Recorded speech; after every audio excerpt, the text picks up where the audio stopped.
Hey guys, thanks for watching. Thanks for listening. This is your host Thomas Sire from On the Podcast. Today, I have some bonus content for you guys. The bonus content today I will be covering in the sport of college football. If you guys haven't checked out our latest episode, it is available on all 4 of our platforms: our Instagram account, our Facebook account, our YouTube account, and our Apple Podcast account. So if you guys haven't checked out our latest episode, go ahead and check it out on all 4 of our platforms to watch and to listen to the podcast episode.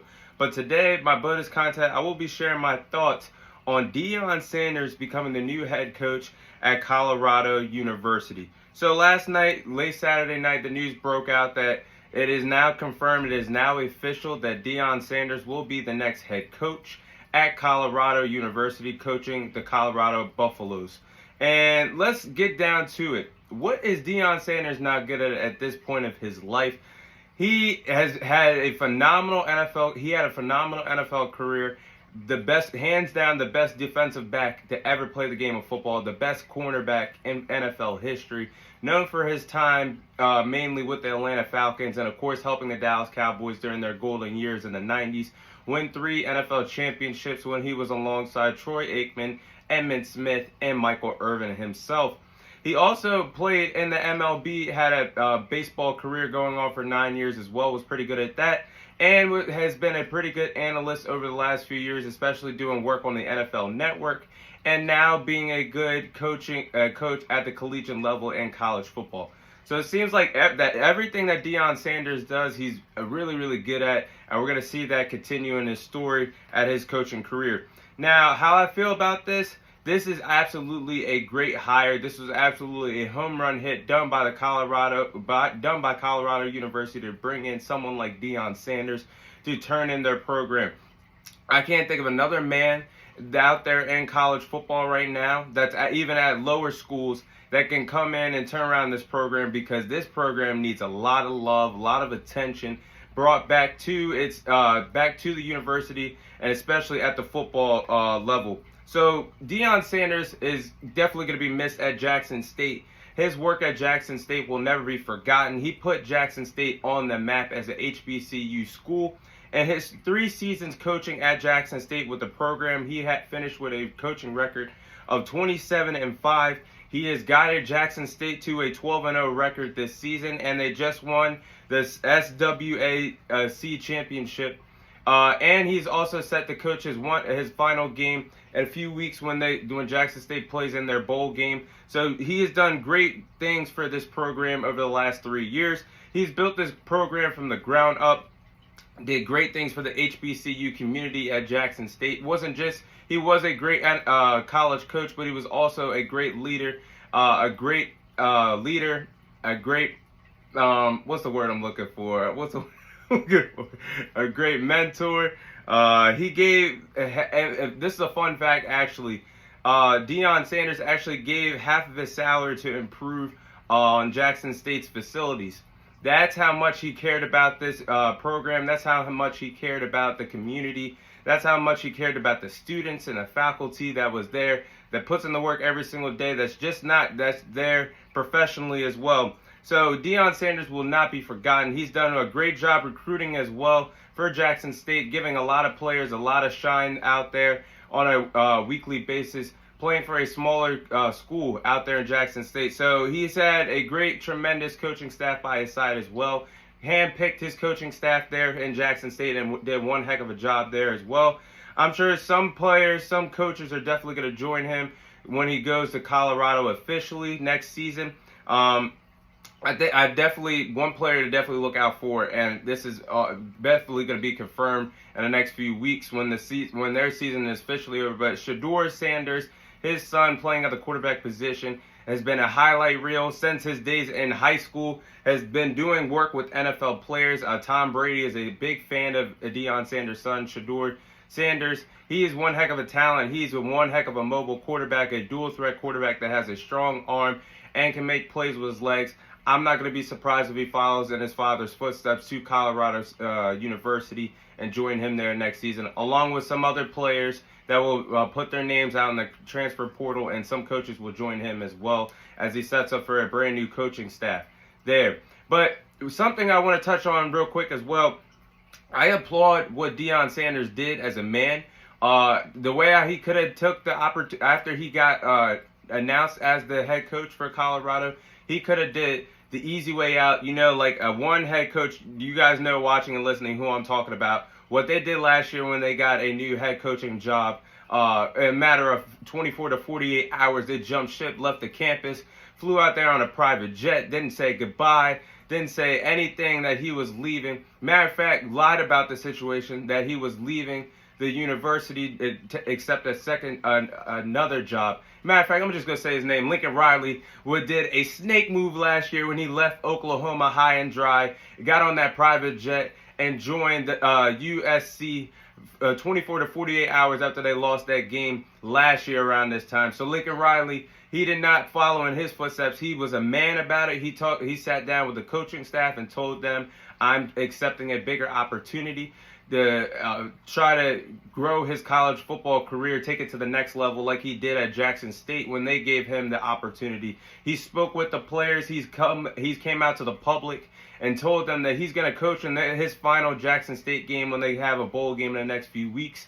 And he's already come out and talked to Colorado, the coaches. He's talked to the program out there as well.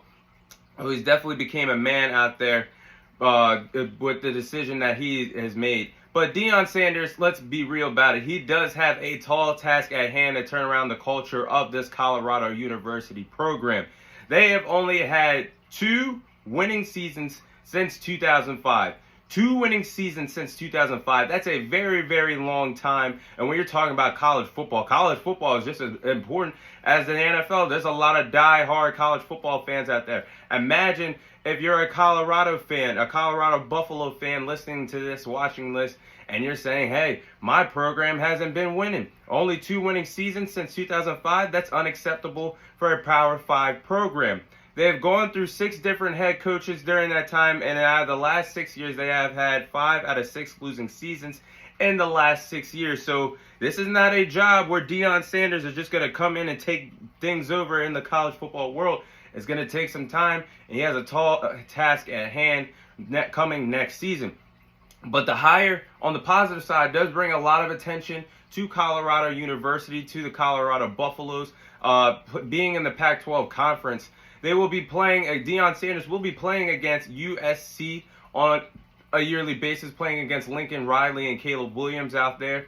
And that they're going to also be playing a good Utah team as well, very well-coached program as well, as we saw the other night when they blew out USC in the Pac-12 championship game. They're going to be playing against a good program in Oregon on a yearly basis as well, and a Washington team as well. So these are some good teams that they're going to be playing. They will be playing against UCLA for some time until they leave the Pac-12 conference. So Deion Sanders is going to see some work. He's going to get some work. Going to see a lot of competition for the next few years and his first few years with Colorado.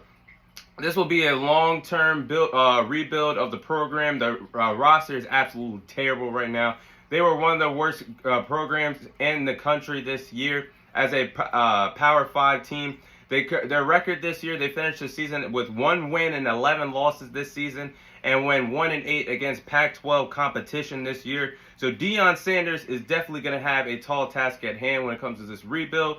Not the most popular school to play at as well. When you're talking about he's in the deep end now when it comes to recruiting. He's going to have to bring his A game. Just like he did at Jackson State when he brought in recruits. A lot of kids that you wouldn't even think would go to a small school, at HBCU school, to play at the collegiate level. Deion Sanders did his thing there. But now you're in the deep end. Now you're talking about you're in competition with Power 5 schools. You're talking about you're in a recruiting race with teams like Alabama, Ole Miss, LSU, Georgia, Ohio State. The list keeps going on and on. Michigan, I keep going on about how talented, how good recruiting is in college football. Deion Sanders is going to be in a race with all these guys now when he's trying to bring in top talents to come play with them at Colorado. NIL deals is what college players are looking to get now that college players can get signed. College athletes could be making up to millions or more as students in college. So this is going to be hard for them as they come to Colorado as well, trying to get those deals. It might take them a little bit of time compared to other programs, how they get those deals done. Recruiting, like I just said, is going to be a tough challenge.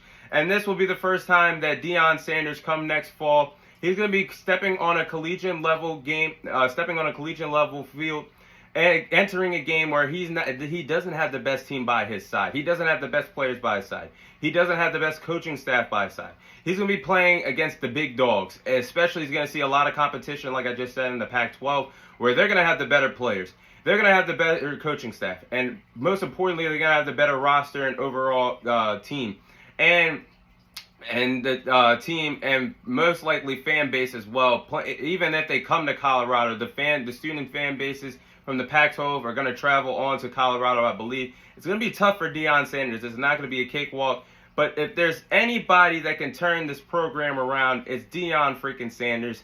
He has the mindset to do it. He is one of the best defensive players in NFL history, the best corner to ever play the game of football, one of the best defensive backs, if not the best defensive back in football NFL history. He has the knowledge, and he knows how to win at a collegiate level now. Now that he did it at Jackson State, he's going to bring his wisdom to a Power 5 program, and he's going to bring his son with him, Shedeur Sanders, I believe. He's going to bring some players over there from Jackson State. He's going to bring some coaches, if he can, from Jackson State as well. He's going to build a program. I think it's going to take maybe 2 to 3 years to really get this program right where it should be in a top 25 conversation. In my opinion, I think it is going to take time. Maybe we'll have this conversation in 2024, where they're a top 25 team.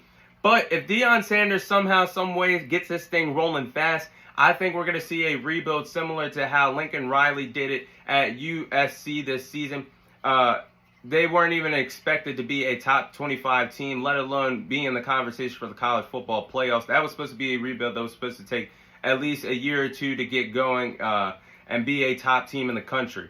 Maybe we might see a rebuild as fast as what we saw what Lincoln Riley did with that program this year. But in my opinion, it's going to take at least 2 to 3 years to get this program rolling in the right direction. It should be. But I think this is the right hire, and I am excited for what Deion Sanders' coaching future has what he has in store for him. But that is all the time I have for you guys today. Thank you guys for watching. Thank you guys for listening. This is your host, Thomas Tyree, signing off, and I'll see you guys on next week's episode.